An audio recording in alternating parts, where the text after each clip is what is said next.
Hey everybody, good evening to you all. Josh here. I'm just appreciating these clouds. I came out a few minutes ago. I made a video about them. I'm glad I did when I did because they had a particular pattern to them that seems to be fading. But I guess it's kind of the way that everything is. It's a little bit fleeting, you have to catch the moment. It's like when the flower blooms, and you have to just, sometimes you walk by a flower just at the right time. There's this one flower, I can't remember what it's called, but I think it blooms once every 7 years. And it blooms in, I believe, the dead of night. I guess it stinks really bad too. I think that's the same one.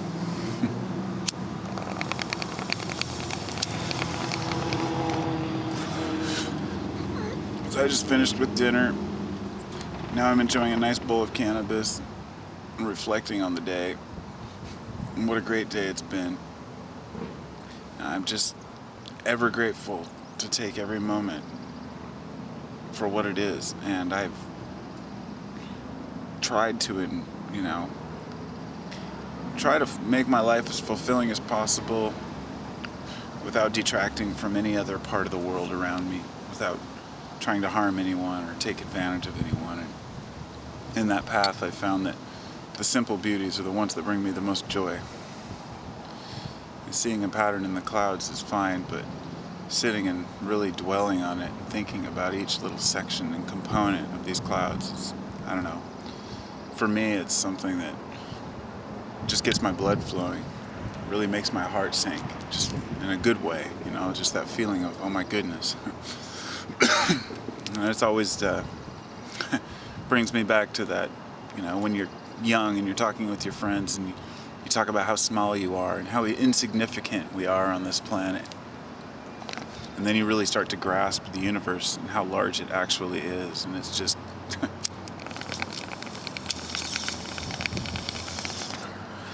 I was looking at one of those star charts the other day where they show our planets in comparison to the sun. And then they go on to compare our sun to other suns like Antares, and various other stars. And all the way up to the super red supergiant, which is so massive that they said if you were driving an airliner at 900 miles per hour across the surface, it would take you something like 1,000 years or 1,100 years to circle at one time. Even when we get measurements like that, man, it's just so mind-blowing. It's like you can't really even comprehend, the size of these things. But comprehending the size of a star, once you finally grasp how big it really is, then you think about all the empty space around it. And it's just laughable, the vastness, the emptiness of everything, and how everything is just so packed in right here on this planet. And it's so beautiful. Everything is just so beautiful. It's it's so perfectly orchestrated. My aunt and I were just talking a little while ago, actually, and I love her, man, so much. She still has that child mind, in her 60s, and it's she loves kids and she loves to play, and she's a true person, And we were talking about religion and just basic. Well, we were actually just talking about the beauty of life, and somehow we got into talking about how sad it is that folks can't grasp what they see around them as being possibly something created by something greater, even though it doesn't have to be a god. And she went on to tell me how she used to believe in, that because she was told that Christianity was the only path, but now she knows that it's much bigger than any of us. In fact, I think that nature is shining its truth upon us now. I'm going to try to catch the sunset.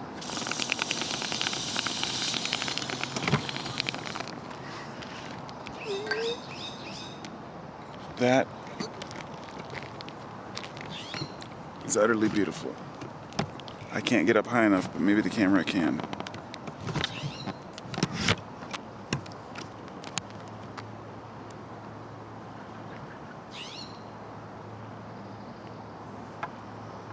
It's just that haze, that beauty. There's no coincidence that the Son of God and the sun in the sky are the same thing. We know that, but it's, some things are just more obvious than others. The sun brings us life. The sun is the life giver. It's not about a worship of nature. It's about a realization that we are nature and that all of this works together. That leads back to what I was talking about with my aunt. And we were talking about how nothing's in black and white, but the one thing that people can never seem to explain to me is, through evolution. If evolution... I'm going to set this camera back down here. Sorry about that. That if evolution is true, there seems to be a big debate among creationists and evolutionists as if it has to be one or the other. And I don't see why it has to be a debate. Why can't it be both? Because what I see is an evolutionary pattern over billions of years that truly does start from single-celled organisms and work its way to apes and then to humans. That we did evolve from ancestors from single-celled organisms, but the question doesn't have to be eliminated as to why just because it happened. In other words, just because evolution is a fact doesn't change the fact that evolution has a purpose and a driving force. And to me, that's what God is. It's that driving force behind evolution. So if you want to give it the label of God, you want to name it God, that's fine. I prefer to just call it, the all, the almighty, the consciousness, whatever. I have various names for it because no name can serve it. And I'm not going to call it Yahweh or, any of these man-made names. It's just the.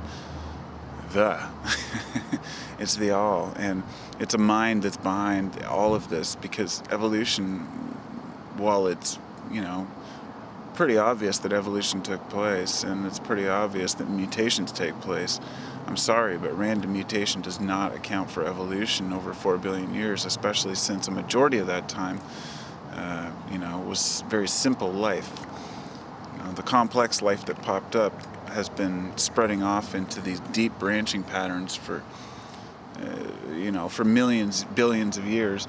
And I don't see how people can't question why a bee and a flower work in such perfect harmony, or how certain insects have been bred to look like leaves, or leaves to look like insects, or flowers to look like animals, or moths to look like plants, or plants to look like moths. The list goes on, and it's just, to me, just ever more evidence that there's something greater than us.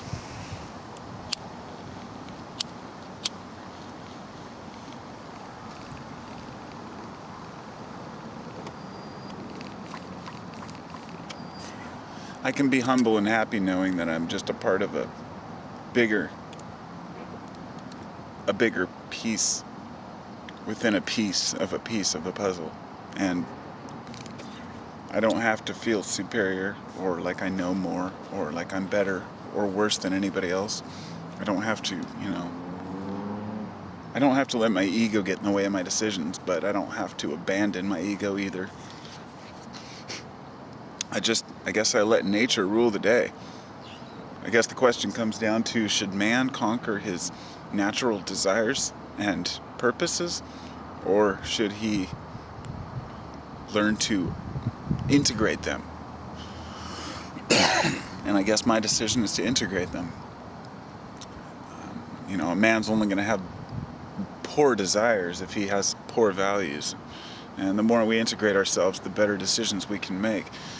And I think that that's what we're lacking in general. And this is why, so many religions make us, not like ourselves, or see ourselves as inferior or lesser than the whole. And in my life, I never feel second rate to any form of God or energy. I feel completely at power and in control of my environment. And I feel in control of my life, and as well my destiny, whatever that may be. So, hope everyone's having a great evening. I guess I better get off the roof and get back down and enjoy the rest of my evening. So hope you all have a great one, and be empowered.